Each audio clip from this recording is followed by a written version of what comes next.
What's up, good people? Today I am reporting live. Well, I'm not live, but I'm reporting from a lumber yard, and I don't think I'm supposed to even be out the truck right now, but I want to make a video while I wait.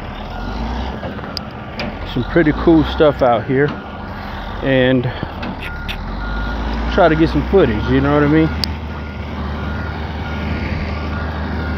The stuff right behind me over my shoulder is what's going on. I got a load coming out of this little small town in South Carolina, going back right by the house. Decula. I could literally walk maybe 2 miles to be at my house from this place I'm taking this load of lumber to. And when you do this flatbed stuff, you're going to be doing a lot of lumber loads, which means you're going to be doing a lot of tarping, unless you are familiar with the places that you're delivering to. Now, when it comes to like lumber stuff, you got,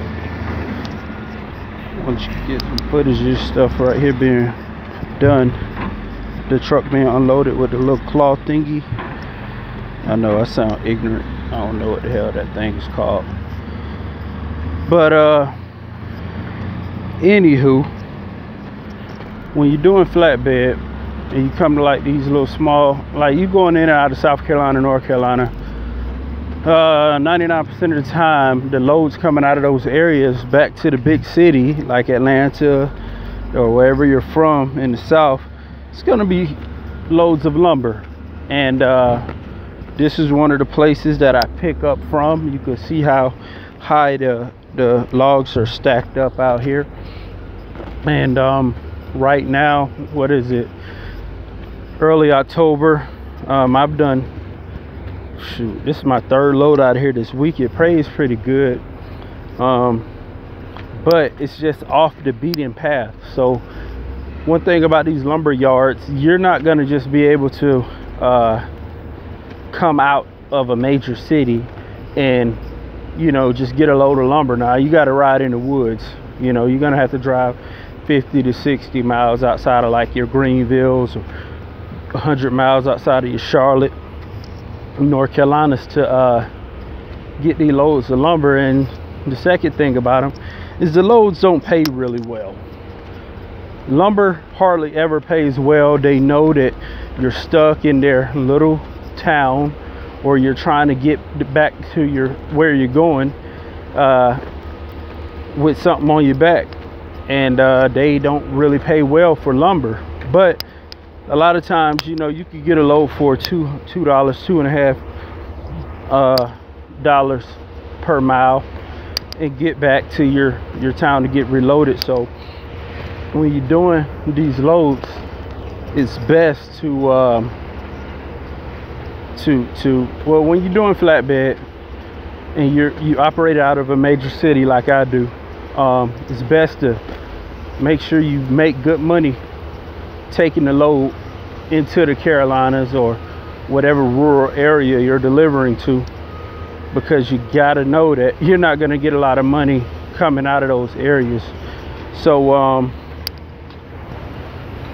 that's just it, man. You know, I got paid pretty good to go up to Charlotte. I did headed out of there to this rural location here in South Carolina to get my load. And now I gotta get loaded, strap up, tarp up, and get back. But what I was trying to say about the tarp situations is, a lot of places when it comes to these tarp situations, they want you to when it comes to lumber, like period, unless it specifically says no tarp on the load that you're doing when you book the load, they want the stuff tarped. But you might get to the receiver with your load and you see a bunch of other trucks that ain't got no tarp on them, and you learn the places that really don't care about the tarps, they just want their stuff dry. And you'll learn about the places who do care about the tarps. Don't matter if it ain't rained in months, they want their stuff tarped. And a lot of times it's because you know, you might be driving up the road and you blow a turbo and all the oil and stuff and the exhaust comes splashing on their product. Now they can't sell it. So a lot of times that's why the places don't give a damn about whether the sun's shining or not. They want their stuff tarp. And you know, when you run this stuff without a tarp, that's just a risk you're taking.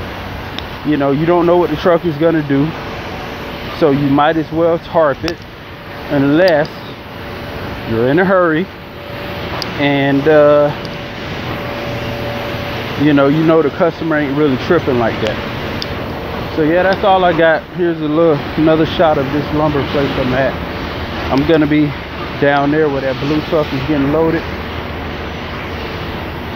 Columbia just like mine, except his stacks is in the back. Look like he's just wrapping it up. And here's my truck right here. I'm about to back down there where he's at. That's him right there getting finished. I was hoping I'd be loaded and gone by now, because I'm not looking too good on time. But yeah, I ain't made a video in a while, so just wanted to let y'all know about this, how the lumber game goes a little bit. And I'm still a rookie. I ain't got all the answers yet. I still got a lot to learn. But always have some tarps on your truck, just in case. I got a 6-foot and a 4-foot set, and I had an 8-foot set, but them 8-foot sets, man, them 8-foot sets, boy, you got a tax for those. And you really, I say, if I gotta get 8 feet on top of a load, I don't need to be doing it, you know what I mean? But anywho, that's all I got for today. I'll holler at y'all.